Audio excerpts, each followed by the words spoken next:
Hello friends, this is Michael Lindsay from the Christian Construction Podcast, inviting you to tune in this week as we begin a devotional series on how to control your thought life.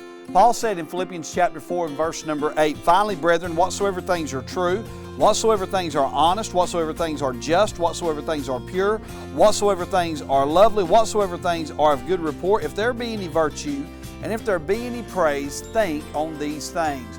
Paul told us that he wanted us to think on some things, some particular things.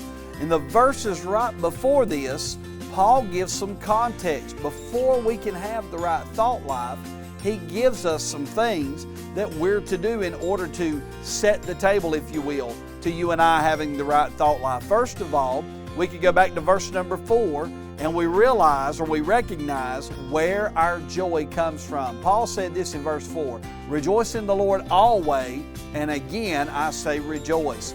We are to be full of joy at all times. John wrote in the epistles, "These things write I unto you, that your joy may be full." Now, happiness is not joy. Happiness comes from happenings. There will be times in our life when our happenings are not very good. Thereby, that would cause us not to be happy. But our joy is to be full at all times. Did you know that you can be sad and still be full of joy? You can have sorrow in your life and still be full of joy. God wants us to be joyful. Why? Because if we will rejoice in the Lord and be full of joy, we'll have the right kind of thought life. We're to have a joy that is a conscious joy. You're going to be joyful because you want to be. Consciously choose to be joyful and be full of joy. And then we're to have a continuous joy, not just be joyful today, but be joyful tomorrow and every day after. But then joy can be contagious joy. I have been around people at times when I wasn't everywhere I needed to be at and everything I needed to be. But because of the joy of the Lord in their life, it caused me to want to have joy with God.